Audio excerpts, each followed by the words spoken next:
Hello बच्चों, let's read this question. The question says option first, if both assertion and reason are true and the reason is a correct explanation of assertion. Option second, if both assertion and reason are true but reason is not a correct explanation of assertion. Option third, if assertion is true but reason is false. Option fourth, if assertion is false but reason is true. Assertion: the enthalpy of formation of H2O liquid is greater than of H2O gas in magnitude. Reason: enthalpy change is negative for the condensation reaction H2O gas which gives H2O liquid.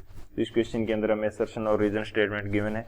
Assertion statement के अंदर हमें बोल रखा है कि जो formation enthalpy होती है H2O लिक्विड की वो ज़्यादा होती है मैग्नीट्यूड के अंदर H2O गैस से.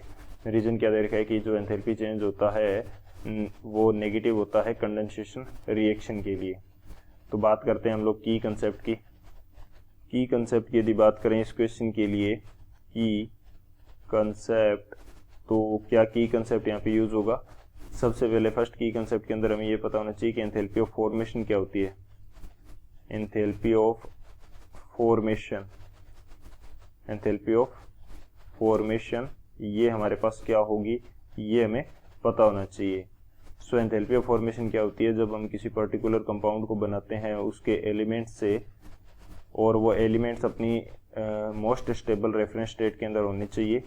तो 1 मोल ऑफ दैट कंपाउंड बनाने के लिए हमें जितना एंथैल्पी चेंज होगा वो क्या होगा, एंथैल्पी ऑफ फॉर्मेशन होगा.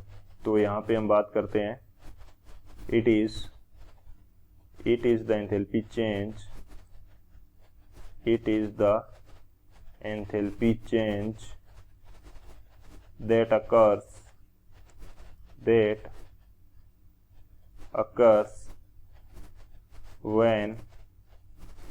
that occurs when 1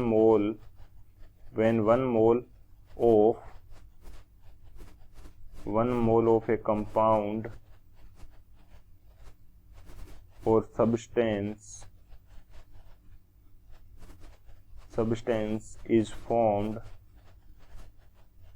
from its elements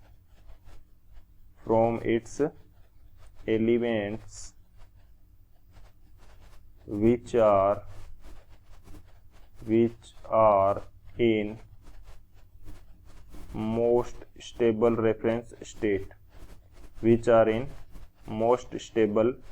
reference state, जो कि अपनी मोस्ट स्टेबल रेफरेंस स्टेट के अंदर है. तो उसको क्या बोलेंगे, एंथैल्पी ऑफ फॉर्मेशन बोलेंगे. सो बेसिकली ये हमारा मेन की कंसेप्ट है. और यदि यहाँ पे मैं enthalpy of formation of H2O liquid लिखना चाहूँ तो वो मेरे पास क्या होगा, इसके एलिमेंट्स कौन से हैं, H2 गैस जो कि मोस्ट स्टेबल रेफरेंस स्टेट क्या है, गैसीय स्टेट है, प्लस O2 गैस.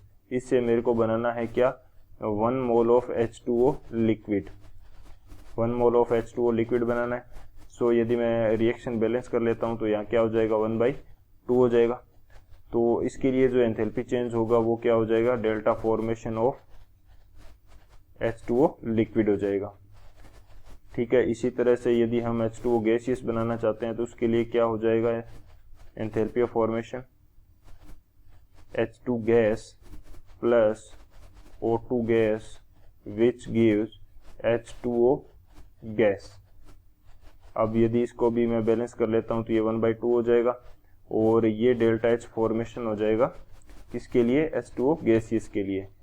सो यहाँ पे मैं क्या लिख देता हूँ, या इनको बोल देते हैं, इनको हम रिप्रेजेंट कर देते हैं H1 एंड H2 से. चलो इसको ऐसे ही पढ़ा रहने देते हैं. यहाँ पे लिख देते हैं H2O लिक्विड और ये क्या है, H2O गैसियस, ये लिख देते हैं हम लोग. इसको भी थोड़ा करेक्ट करके मैं लिख देता हूँ.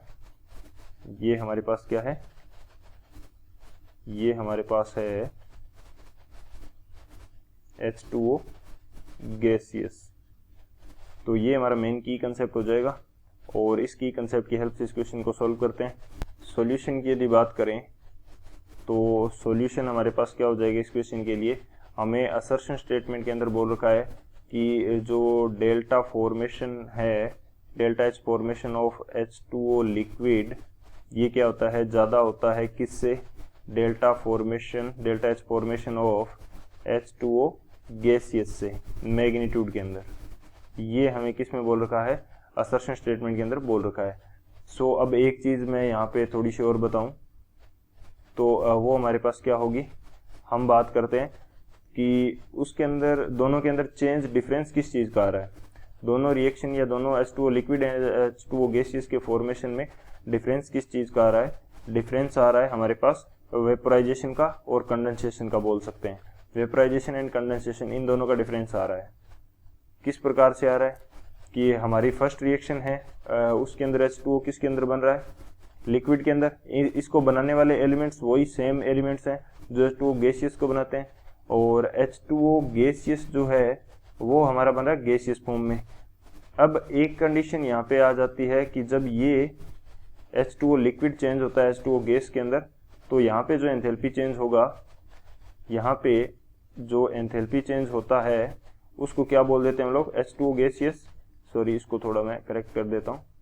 यहाँ पे जो एंथैल्पी चेंज होता है उसको बोला जाता है डेल्टा एच वेपोराइजेशन।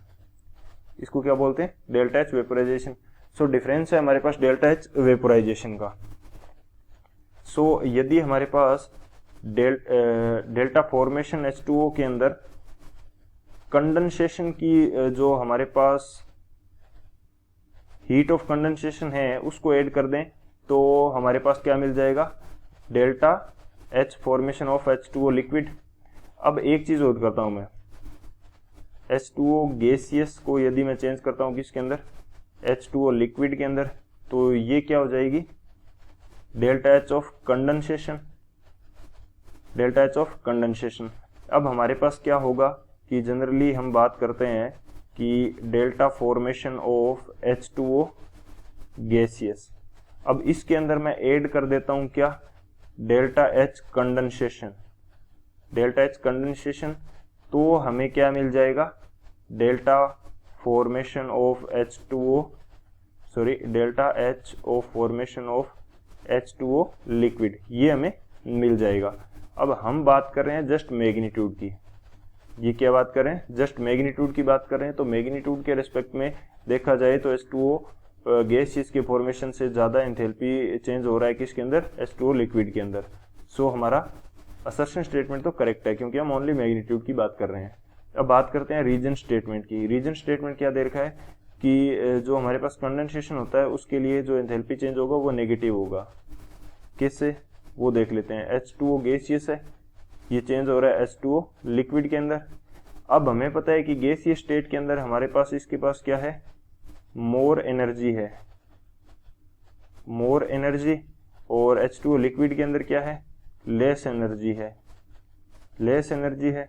यहाँ पे अट्रैक्टिव फोर्स क्या है, फोर्स ऑफ अट्रैक्शन ज्यादा है, फोर्स ऑफ अट्रैक्शन क्या है गैसियस स्टेट के अंदर, कम है, सॉरी फोर्स ऑफ अट्रैक्शन हमारे पास क्या है, कम है, और यहाँ पे क्या है, फोर्स ऑफ अट्रैक्शन ज्यादा है, फोर्स ऑफ अट्रैक्शन हमारे पास क्या है, ज्यादा है। तो इसकी वजह से जो डेल्टा एच है कंडेंसेशन का उसकी वैल्यू क्या आएगी, वो आएगा नेगेटिव आएगा, वो क्या आएगा, नेगेटिव आएगा। क्योंकि जब हमारे पास रिएक्शन क्या हो रही है, हाई एनर्जी से लो एनर्जी की तरफ हो रही है, यानी कि प्रोडक्ट की एनर्जी कम है और रिएक्टेंट जो कि हमारे पास गैस थी उसकी एनर्जी ज्यादा थी और प्रोडक्ट की एनर्जी हमारे पास कम हो गई, तो क्या हुआ, हीट जो डेल्टा एच है, heat change of the reaction या डेल्टा एच ऑफ कंडेंसेशन, वो हमारे पास कैसा आएगा, नेगेटिव आएगा, वो हमारे पास कैसा आएगा, नेगेटिव आएगा। सो हमारा रीजन स्टेटमेंट भी करेक्ट है। अब ये रीजन स्टेटमेंट इस असर्शन के लिए करेक्ट एक्सप्लेनेशन है क्या, बिल्कुल ये एक्सप्लेनेशन है, क्योंकि असर्शन स्टेटमेंट के अंदर मैग्नीट्यूड की बात की गई थी और ओनली मैग्नीट्यूड देखा जाए तो डेल्टा एच कंडेंसेशन क्या कर रहे थे हम लोग, ऐड कर रहे थे delta H formation of H2O gas के अंदर। तो इस वैल्यू के कारण ही जो डेल्टा एच कंडेंसेशन है, इसकी वैल्यू के कारण ही हमारा जो असर्शन स्टेटमेंट है वो करेक्ट बैठ रहा है, अदरवाइज वो करेक्ट नहीं होता, यहाँ पे मैग्नीट्यूड की बात नहीं लिखी होती। तो सो हमारा जो असर्शन भी सही है, रीजन भी सही है, और ये जो रीजन जो है वो असर्शन के लिए करेक्ट एक्सप्लेनेशन भी है। तो कौन सा ऑप्शन करेक्ट हो जाएगा यहाँ से, जो ऑप्शन फर्स्ट है वो हमारा करेक्ट हो जाएगा। So option first is the final answer. I hope you understood it well. Best of luck. Thank you.